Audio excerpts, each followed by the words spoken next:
Okay, so we're back on with Naika talking about sustainable practices for your business, really across the board. Today, we're going to talk about corporate and social responsibility and sourcing. Take it away, Naika. Yes. Hi, everyone. So I wanted to, I guess I wanted to piggyback off of the conversation we're having this morning. And even when you think of in terms of carbon emissions and throughout your home, like if you're keeping things plugged in, then you're emitting, there's carbon being emitted then. So usually what I would tell, even what I do at home, I'll unplug things or I'll there's a switch in my apartment. It's like they have it's like you have a smart home-ish, because I really can't really speak to these items, but there's switches that you turn on and off so that it lessens the amount of emissions that you are emitting when things are turned off. So for today's agenda, we'll review what is CSR, CSR and CSV, and let me see if I can make this a little bit larger. I do have notes on the side, so I won't go in full mode, but I'll increase it. Okay, see if I can. That's not really helping. Okay, CSR versus CSV. What's the difference? And Naika, yes. If you take your cursor, you see where your notes are on the left, you have that little bar on where your note, there's you should be able to select that and move that over. Oh, select. I'm so sorry. I feel no. Decrease. Set your screen to 100% again. Okay. Okay, and then hover over that, like the gray bar you see at the top. This one here. Yeah, you should be able to have a to get that little cursor that moves it over so that you make it smaller. It was doing it in where the note section was, but not okay. I don't know, it might be the way it's set up. Okay. But yeah. Did I do it? No, I didn't. Yeah, now it's on the presenting, but it's going to take away your notes. Yeah. I feel like an old lady. I'm sorry.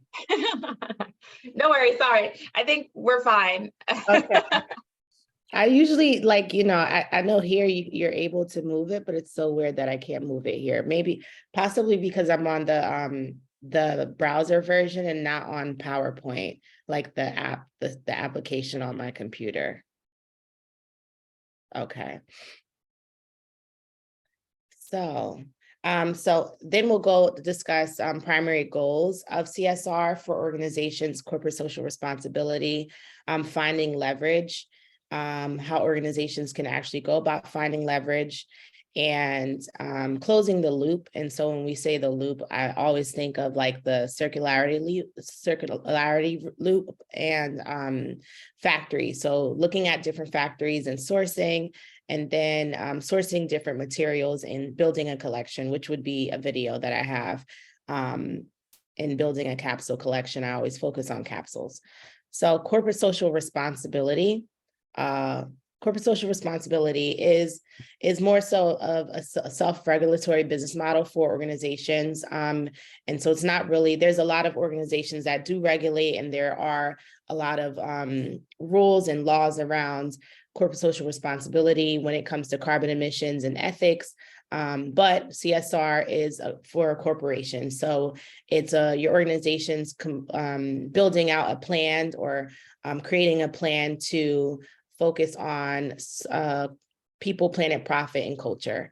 And the concept allows businesses to be socially accountable and to their stakeholders, which would be their employees, and also your consumers. And for us, everyone on this planet is a stakeholder when it comes to CSR.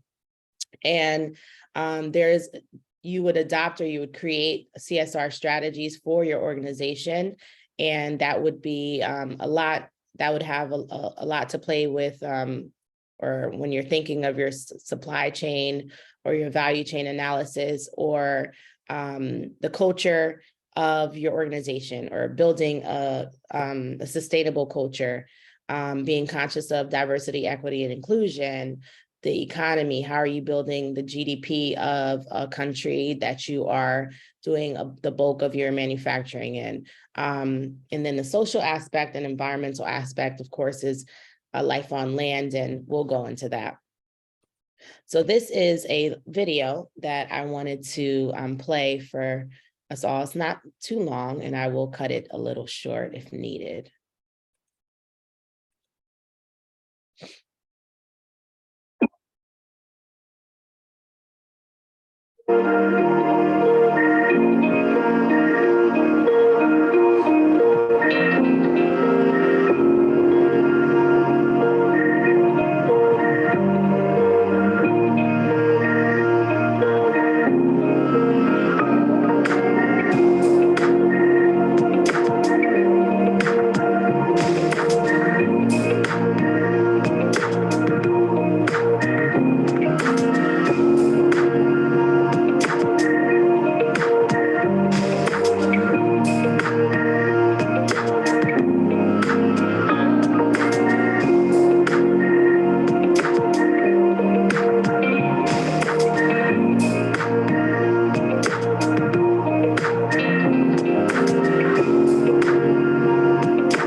So I wanted to interject. When you see this, the recycling, when you see the recycling of textiles, this is called shoddy. And it kind of looks like closer to this here, shoddy. And so a lot of corporations, even like your Goodwill, Salvation Army, they're working with different organizations to create shoddy, and they're using shoddy for like mattresses. And you've probably heard that they're stuffing mattresses with shoddy, and they're using it as replacement for different home goods. And so that's an idea if you're interested in home goods or creating a home goods collection for your brand.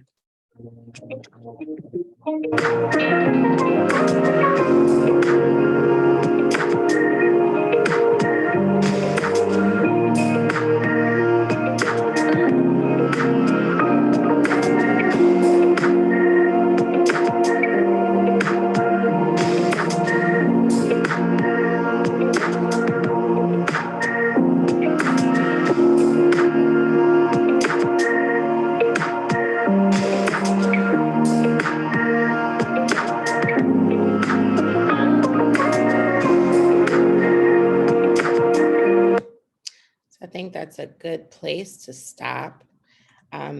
So some examples of corporate social responsibility, you did see a few examples in the video. That examples would be ethical production of products, no animal testing. If you're a beauty brand, or even if you're a clothing brand, some clothing brands do that when it comes to using certain chemicals, they'll test on animals first. And that's how we've become more conscious of what chemicals we should and shouldn't use on clothing, outside of them being carcinogenic. And initiatives like these help consumers learn more about ways everyday products we can use are harmful to the environment. But for me, when I think of that, I also think what's mostly, I'm sorry, I'm looking at the chat also. For me, I think of the body, right? So I'm not just thinking of the environment, but I'm thinking of how does it cause harm to our bodies. And for women, when I think of using certain chemicals in our bras, I stopped using padded bras. I actually gave them away. should have just probably not done that. But if someone wants to use it and they're pre-loved, but I don't use padded bras because of different chemicals that they're using. So when you think of that, you're also thinking of breast cancer, and you're thinking of things like skin cancer. You're sitting in pieces for over, I would say, maybe 16 hours a day. You're sitting in clothing, and then you go to sleep in them. And so when you're thinking of certain chemicals and dyes that you're using in clothing, you're sleeping in that, you're waking up, you're using towels that are dyed, you're doing your entire day outside of, food or consumption. We're thinking of different diseases or cancer, what's causing this cancer, and it's like everywhere, but it's also in the clothes that we wear. So corporate social responsibility, a big part of that is actually being conscious of everything. And so for me, when I think of CSR, I'm also thinking of CSV. CSV is a concept of creating shared value. And it is, a lot of it is all about the environment, sustainability, social impact, but it is different as it is more focused on the consumer and the relationship that you have with your consumer and holding your consumer accountable as well. So CSR, the difference is the value that it provides to consumers or to an organization is that you're saying to your consumers that you're doing good, or to your shareholders or stakeholders. It provides a lot of citizenship, and you can do a lot of philanthropy, but oftentimes when you are just donating funds to different communities, you're not really providing them with resources to do better or to advance. So creating shared value, you're actually doing that.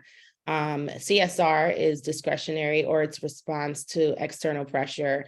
Usually external pressure would look like the Fabric Act or the Fashion Act, or it would look like a CDP that if you're working with a certain brand, they'll tell you that you have to now be in a space of calculating your emissions, which I showed you all on what I do at work. It's separate from profit maximization. There is an agenda when you think of CSR. So when you're thinking of these organizations like your Nike, your H&M, your Zara, they're more focused on corporate social responsibility, because for them, they feel it's their responsibility, as opposed to we should do this. So a brand, I would say, like Another Tomorrow would be more focused on creating shared value. Or a Patagonia would be more focused, like they've gone beyond that corporate social responsibility space, and now they're creating shared value for all individuals on the planet. And then CSR is the impact is limited by corporate footprint. And so if a governing body like maybe like a DSNY, if you live in New York City, they're telling, or the DEP, they're telling corporations that they have to minimize their emissions by 10% each year, by 5% each year. You've given that corporation a cap, right? So they're not going to go beyond that 5%. If they do, they'll probably go up to 7%, but they won't really care to go beyond that. Whereas corporate creating shared value, you're saying globally, we should go beyond that. We should touch about 15 to 25%. Hope, you would wish it's 100%, but like you were saying, Janeda, that you really can't do that.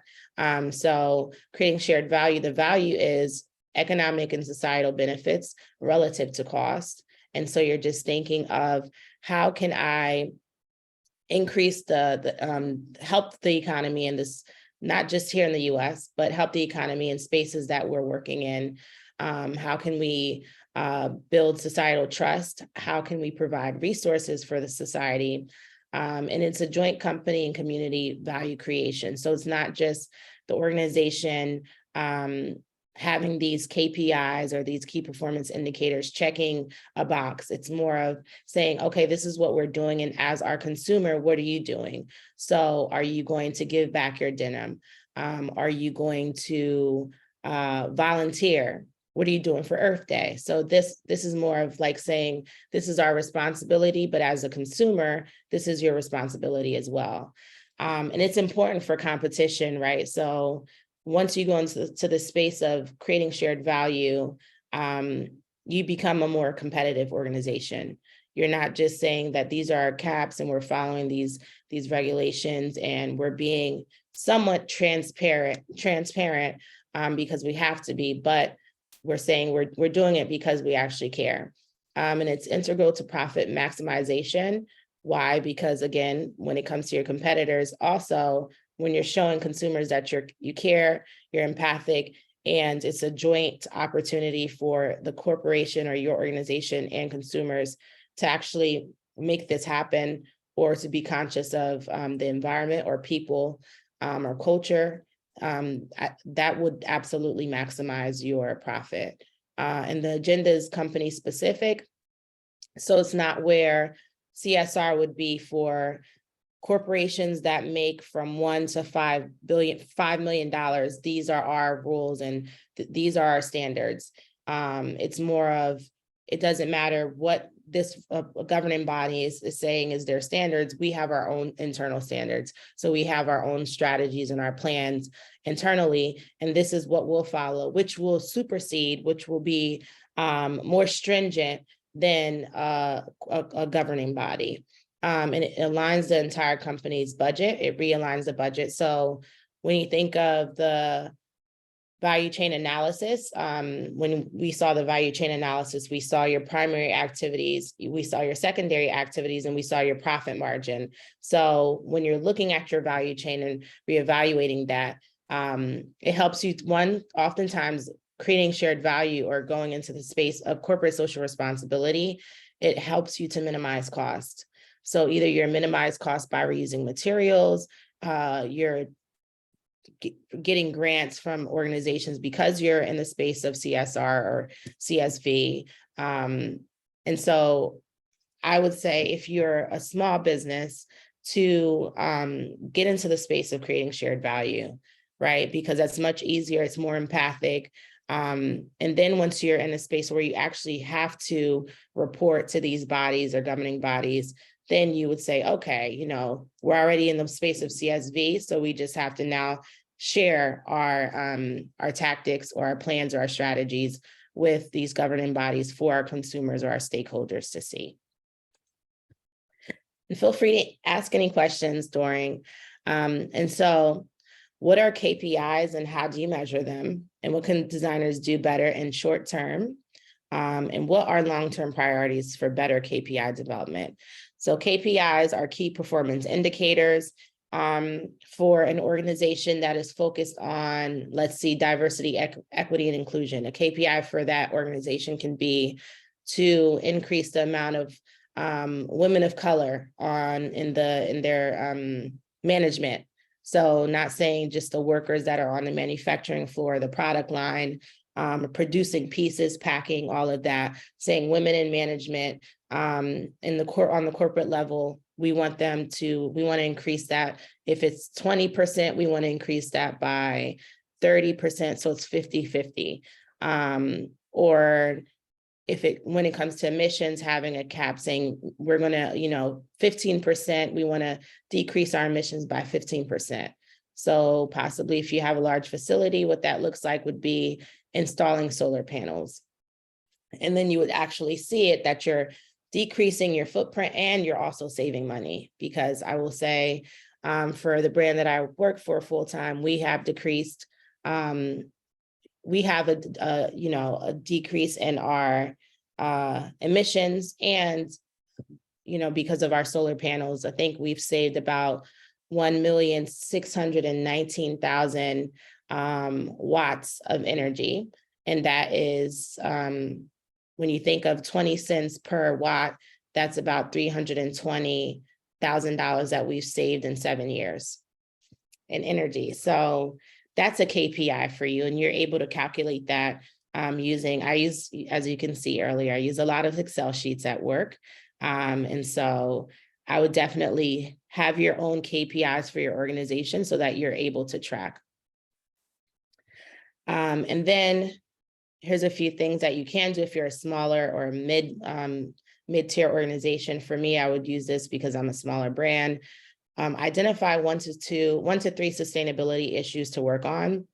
And I personally often use sustainable development goals. And prior to that, it's just like things that personally, I have my, you have your brand identity and you have your personal identity. And so you're both two brands. If you are, if you're a small business, you have your own personal brand, and then your organization, I always like to fuse them. So whatever my goals are or things that I hold close to my heart, you'll see that in my work. So you'll see that I'm very conscious of not using animal products, one, because I love animals, right? So this would be something that I would say these are our standards. And then issues that I would tackle would look like, I'll show you the UN SDGs later, which I know you all are familiar with, but how I use them. And then commit to more intensive goals.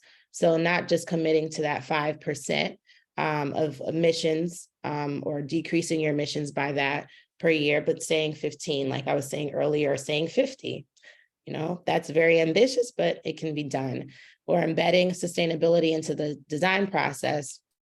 And for fashion designers, that's not as hard as we are making pieces, making clothing, tangible products that we can actually, we have alternatives when it comes to different materials that we use.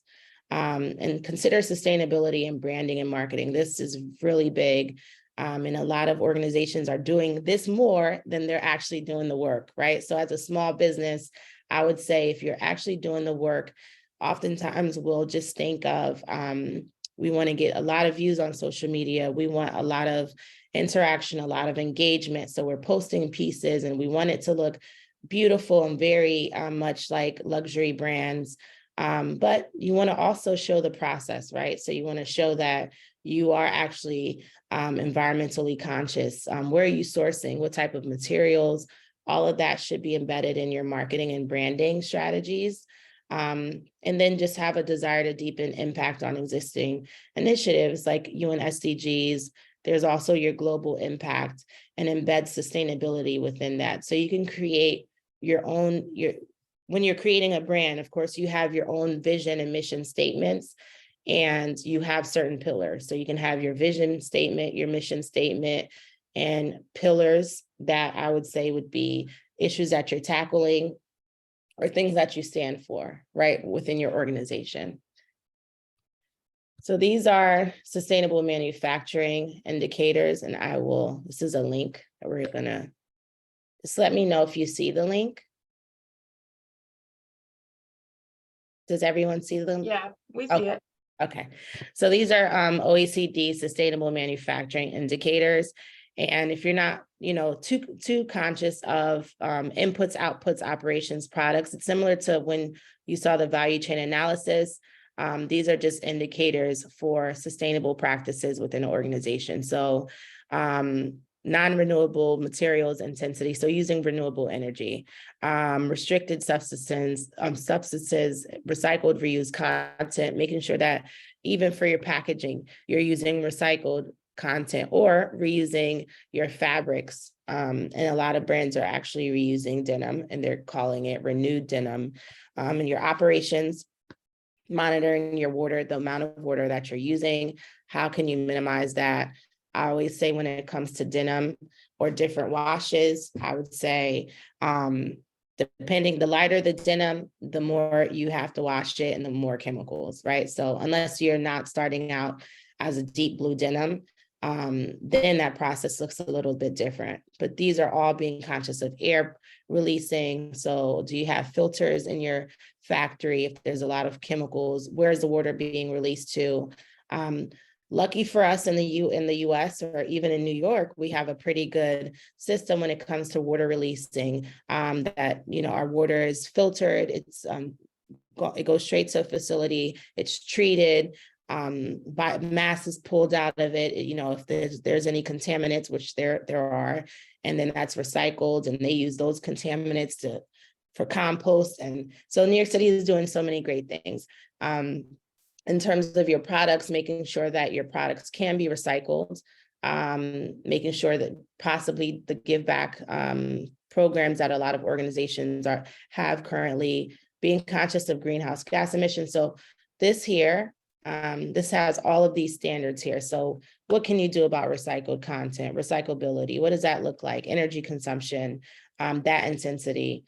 And I think this would be a great resource. So the website or the If you look here, it's just oecd.org, and then you can go in and you can look at their different initiatives and their toolkits that they have.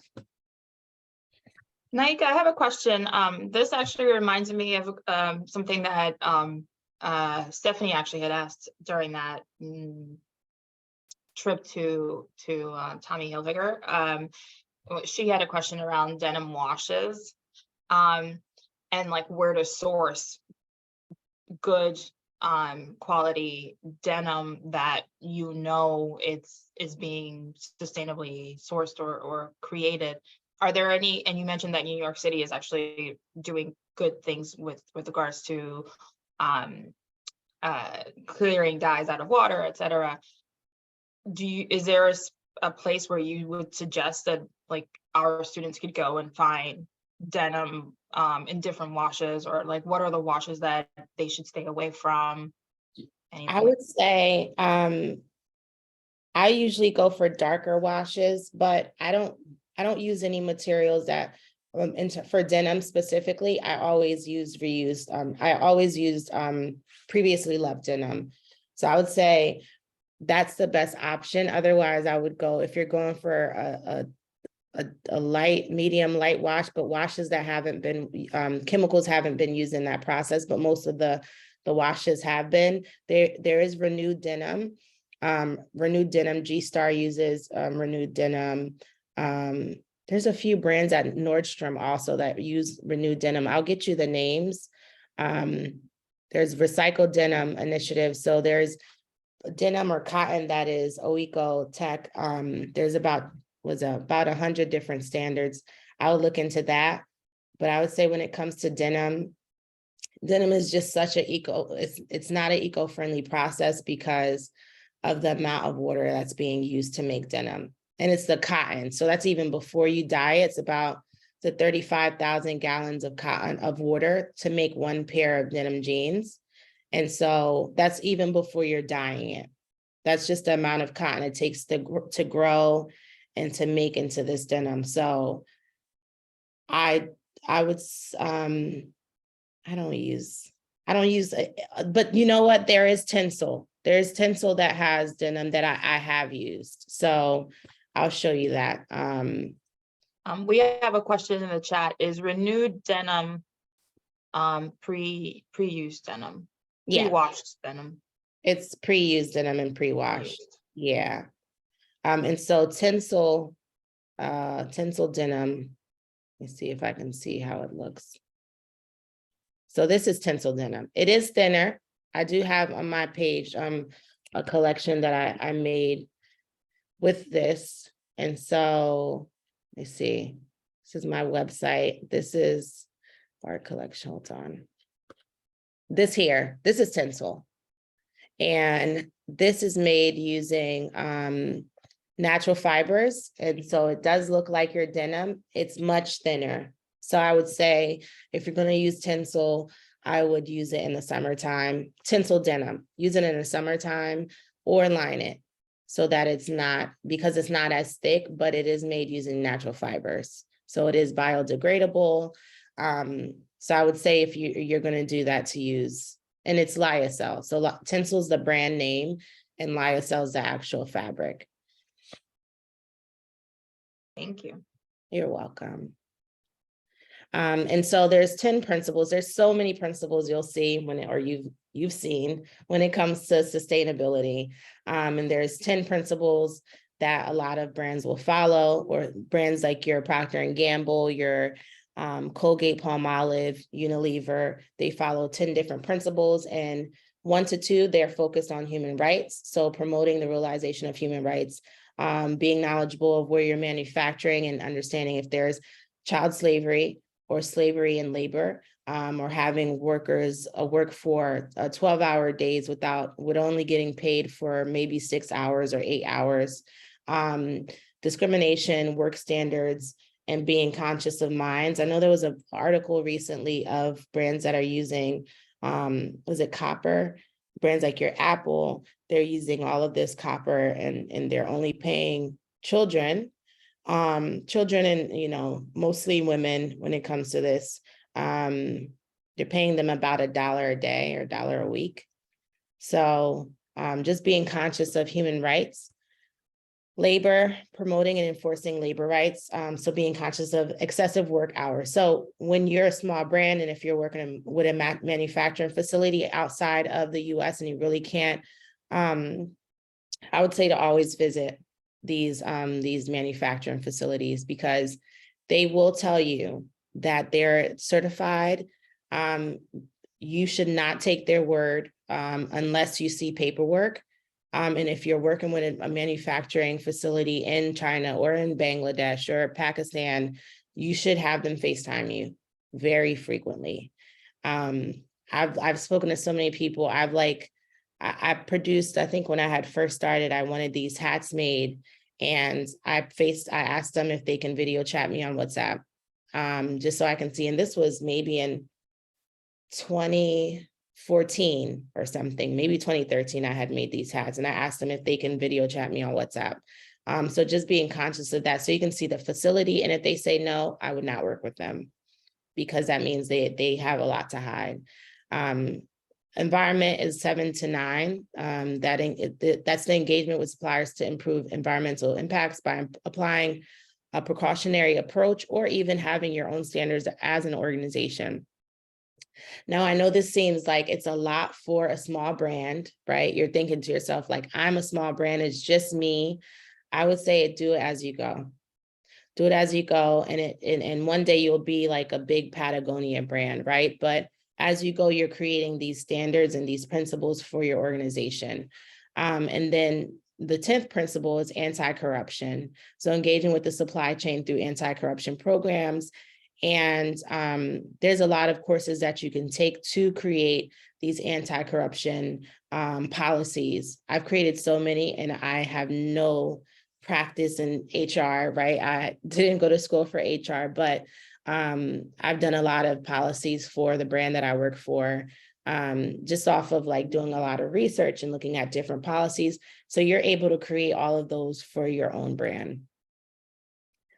Benchmarking against other companies for fashion design or fashion brands. It's the Sustainable Apparel Coalition. The Sustainable Apparel Coalition also has a lot of, they have manufacturers, they have the brand retailers that they're actually working with, and then they have a lot of resources for members. So I would say to become a member of the Sustainable Apparel Coalition. And then you have the HIG Index. It's a suite of tools that enables brands, retailers, and facilities at every stage of their sustainability journey to be conscious of fair wages, workers' rights, and it gives you, so it's not that you have to create any of this from scratch. You're going into these indexes, you're going into these, looking at different strategies. Even if you're looking at SBTI, science-based targets, that index, a lot of brands and a lot of organizations like your LEAD or your EcoVadis or your B Corps, they're going off of science-based targets for a specific industry. So if you don't have time to create your own KPIs and say, okay, these are our KPIs, you can go on SBTI, and I'll show you. On this site, SBTI, science-based targets, and then you can set your targets, look at different commitments. You can choose to disclose, but I would say as a small business, you really don't have to do that. And then it'll show you different sectors that you, so your apparel and footwear is here. So I would say if you are in apparel and footwear, there's a guide that you can download just so that you're conscious and you have your KPIs. And then you can commit to setting a goal, and see here, it says they have different targets or different numbers. It tells you more about the project, participants of the project. And then you can probably even look up organizations that are part of the SBT, and then look at their index, I would say. Again, benchmarking. This is a benchmarking example for Levi Strauss. And this multinational company, they established their global sourcing and operating guidelines, but they created that on their own. And I would say that this is great. One, the requirements that you may need for like a certification, like an EcoVadis, may be your own guidelines are a little bit stronger than theirs, what they require for you as a small business. And I would say for like a EcoVadis, which is a supply, is for mostly for suppliers. So if you ever go into the space of having your own manufacturing facility and now you're supplying different brands, you can go for EcoVadis. And I would say that their targets are oftentimes, depending on your size, if you're larger, if you're about 25 to 99 people, then your targets, you become a medium or a small size company, as opposed to like a micro company, and your targets are a lot lower. Just understanding the scope of your supply chain. I often look at a materiality map, and there's a lot of materiality maps you can see for your packaged goods brands. So for like Unilever, there's a lot for like, when you think of Procter & Gamble, and I can show you what that looks like as well. So materiality map allows you, one, to see where you stand in terms of your materials and your sourcing strategy. SASB has a materiality map. SASB is a standard, a sustainable accounting standards. It's good for organizations that are actually looking to disclose. So if you're planning on going from private to public, or publicly traded, where you're working with now shareholders and you're in that space, SASB would be a great place to, on this website. There's also your GRE index. There is a KPMG uses SASB as well. And so there's so many of these, and you just have to see which one is best for your organization. So I would say a SASB, I would look to see what they're doing, or what other organizations are doing on that site. But do yours on a micro level, because you're not producing as much, your emissions are not as high, you're going to be more focused on CSV than CSR, right? So I think that, but it's a great way to pivot, or if you need to pivot your brand strategy. And this is just a video from Another Tomorrow. I know Custom Collab has worked with Another Tomorrow, right, Janita? I believe so, yeah. Yeah.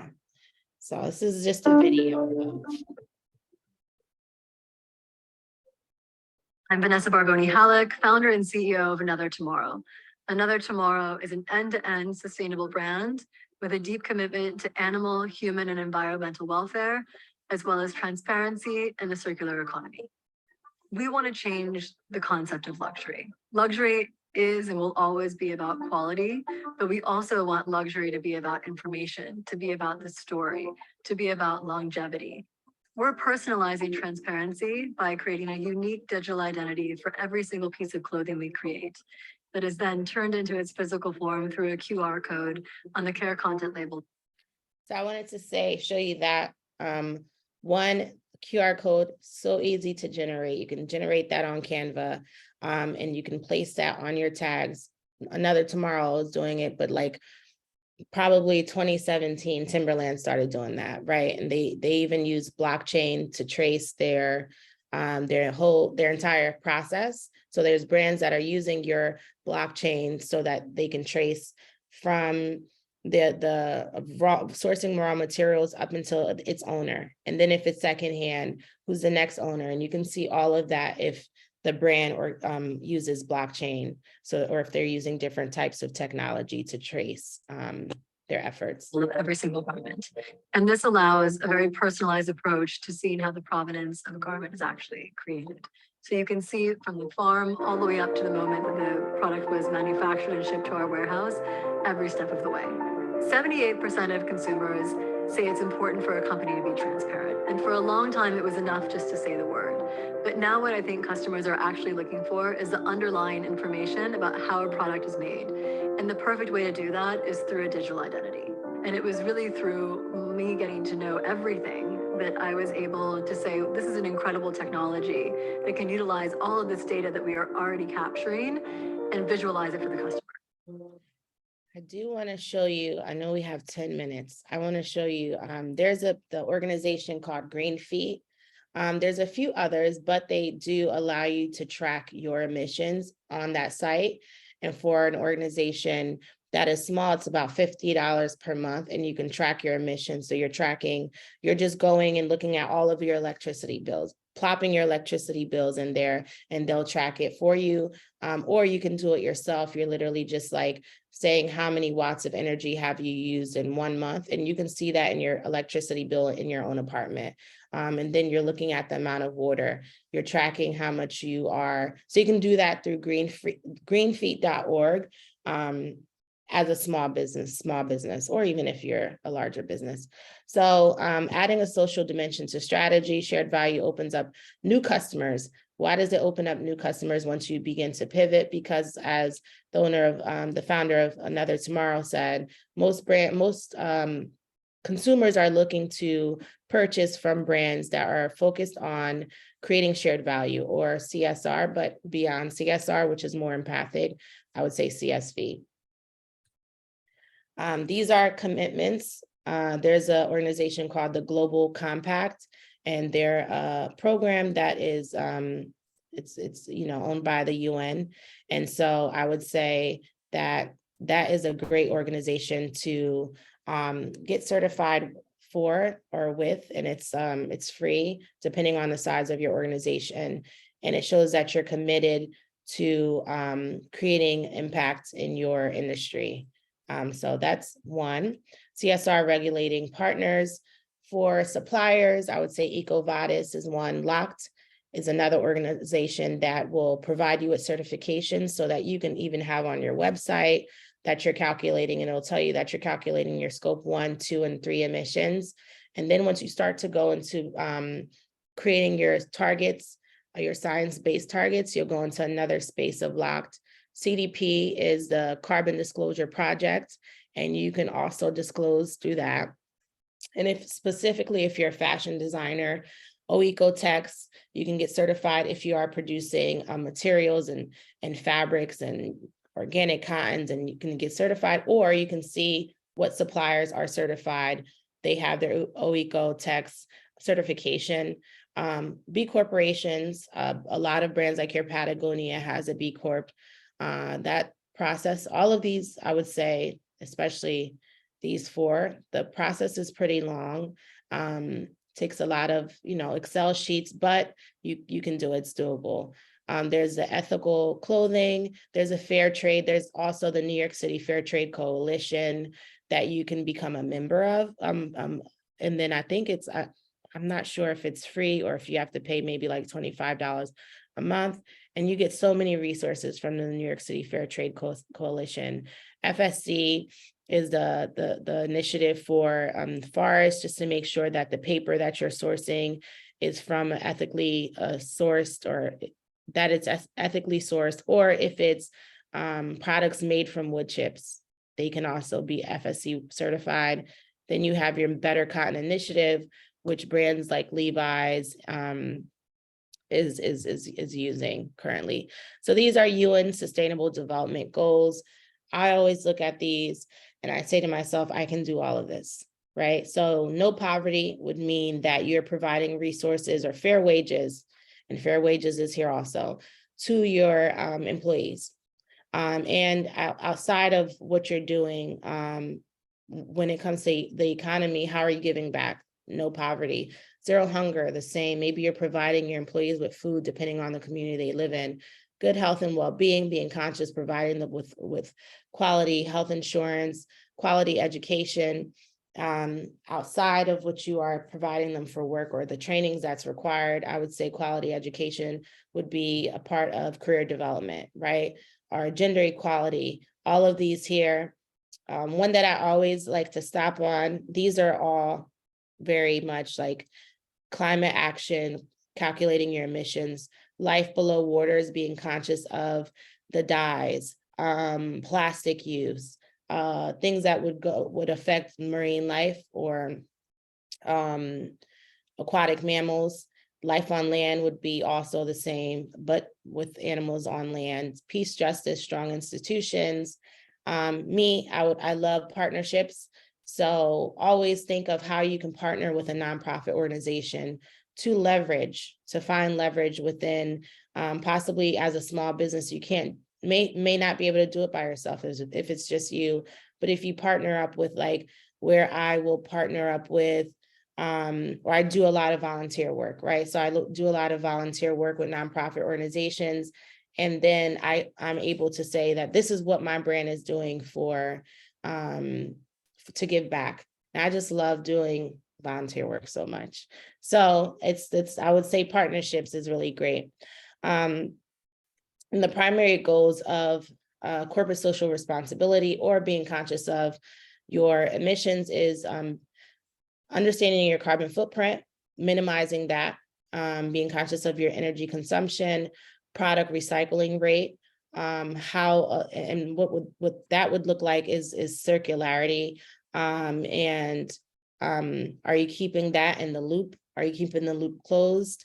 Saving levels due to conservation, or like your solar panels that I had mentioned earlier, your water footprint, waste reduction rate, and the supplier environmental sustainability index. So a few acts that we may be conscious of, or a few regulations, or a few laws. The Fashion Act is one law. And I know we have 4 minutes, so I'm going to breeze through this. The Fashion Act was, there were some issues with the Fashion Act. And so there is the Fashion Sustainability and Social Accountability Act. And this is another bill. And so it was previously known as a Fabric Act, but now it is this act here. There's a SB 62 that we know was passed in California for garment worker protection. And these are a few others. So there are so many different laws when it comes to clothing testing. Oftentimes what happens is California will adopt a new law, and New York will, when it comes to everything, right? Which I think is great. At least we have that opportunity to see what they're doing in California and then what we're doing here. And so these are all different things when it comes to textiles or being a fashion brand or manufacturer. This is your CFDA manufacturing tool to understand where you can find manufacturers that are certified, or outside of the CFDA, you can find that on the Sustainable Apparel Coalition. They have an index as well that may be more eco-friendly, but there is one on the CFDA's website, and that's this tool here. I'll go into that if we have time. Capsule collections. We won't watch the video since we have 2 minutes, but a capsule collection is everyday items that you can wear all together. So when I think of building a capsule collection, for me, you have a smaller amount of pieces. I usually think of 6 to 10 pieces.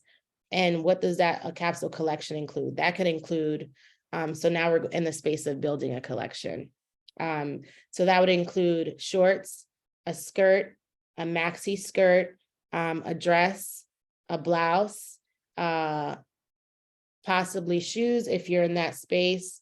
But a capsule collection is something that are items that you can wear every day, a blazer.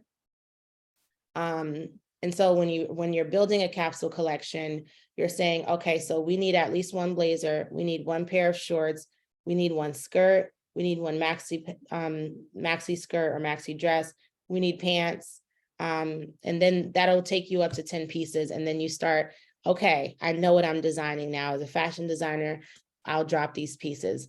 Also for collection building, I would say a lot of brands are doing seasonless, and I'm so for seasonless collections, or collections that are not dropped when,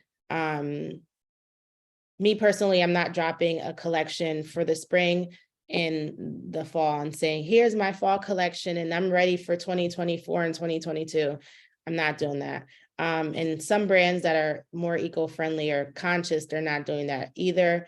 It is a waste of money often, and patterns, you're wasting patterns The sampling process is long. It's a lot of money that goes into that. So I would say be conscious of that when you're building a collection. These are eco-friendly materials that a lot of brands are using, like your FSC certified viscose. Tencel has different brands. They have, they have Tencel, they have Lyocell, they have Modal. There's different types of natural fibers under the umbrella of Tencel.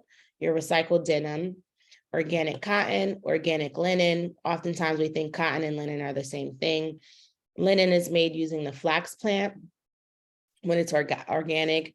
And then there's like your Pinatex, your apple milk silk, and your corn rubber that brands are using, as well as using buttons made out of nuts. I see a lot of brands doing that. So these are not as expensive as we would think. I would say yes, Pinatex and that the mushroom leather we discussed last week, that's definitely a lot more expensive. But I would say for recycled denim, just use denim that was just upcycled denim, or work with brands like your Fab Scrap and your Queen of Raw. And there's times where you can go on Fab Scrap. And is everyone familiar with using Fab Scrap here?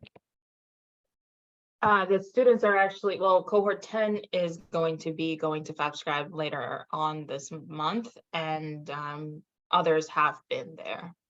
Okay, so I purchase a lot of materials from Fab Scrap. I shop online. They sell out fast. So I would say if you see anything that you really like on there, just to buy yards of it so that you can get in the process of creating a collection. But they do have your recycled. Sometimes they have swatch packs, or they always do, of denim, and you can use that. And then there is your bamboo fabric rayon. So rayon is not always natural, but there's rayon made from bamboo fabric and eucalyptus fiber. There's soy cashmere, soy silk.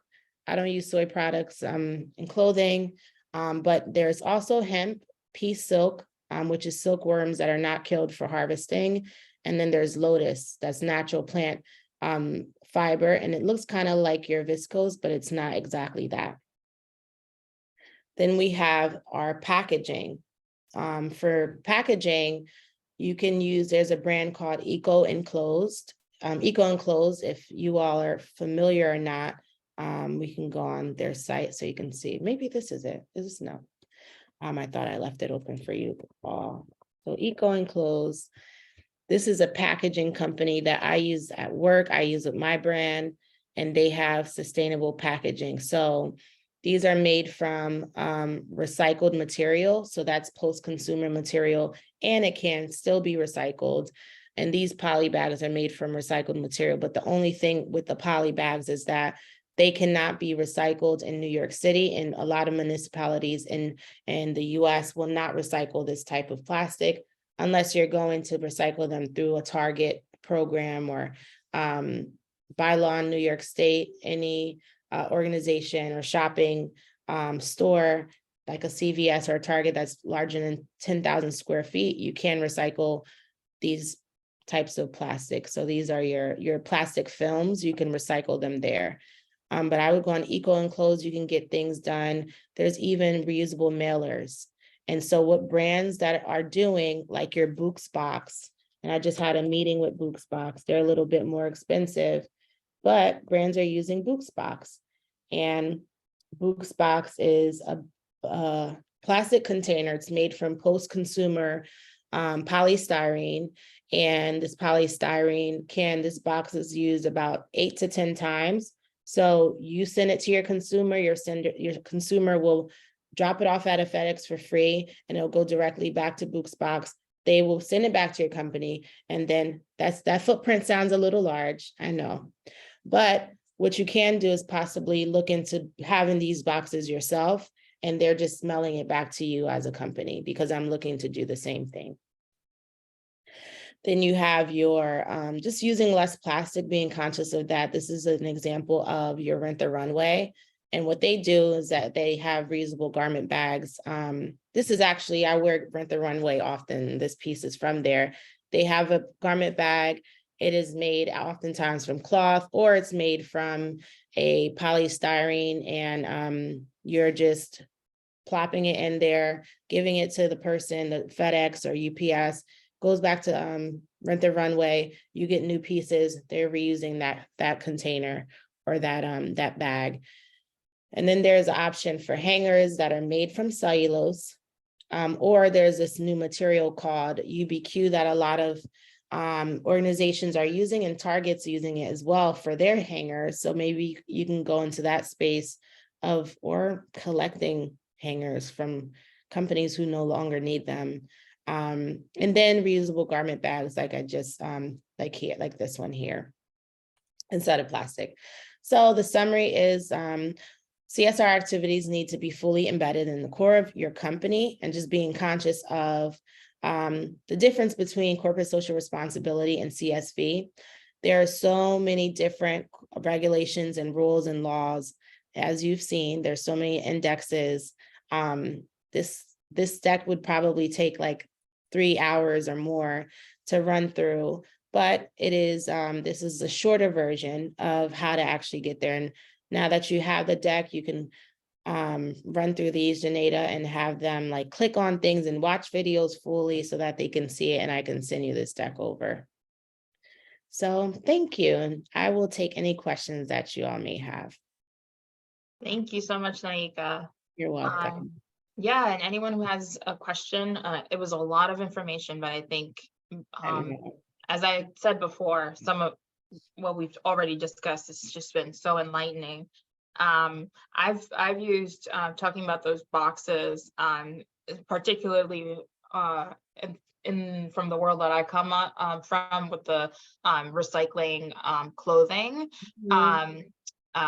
Well, clothing to gift to others, so thrift shops, and there's a company called Gift Back Box where they will ship you a box, and you just ship that to a nonprofit, and they will give it to individuals. So there are a lot of efforts out there trying to minimize the like throwing away of clothing, even from that aspect, not just the recycling fabrics itself, but from the aspect of actually having other people use.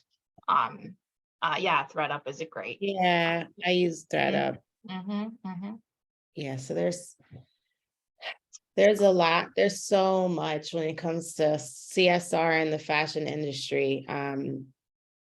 You can write a blurb. That's probably why so many people write books on it. It's so much information. I guess, is there a question in the chat? Is there a question? Oh, no. Yeah, you just got some kudos in the chat. Okay. Sandy has a question. Go ahead, Sandy. Hi, good morning, everybody. Good morning. I have a question regarding blockchains. Where are my notes? So you spoke about blockchains documenting their process, and sourcing raw materials and whatnot. I think that's fantastic. I wanted to know if you have a blockchain that you could share that is open to the public. I feel like Gucci was using, or they had started using Gucci? blockchain. Yeah, they may have, but that was interesting. like, I gave that as an example maybe last summer. So I think I can I'll send you the link like I did. But there's a few brands that started using blockchain to track.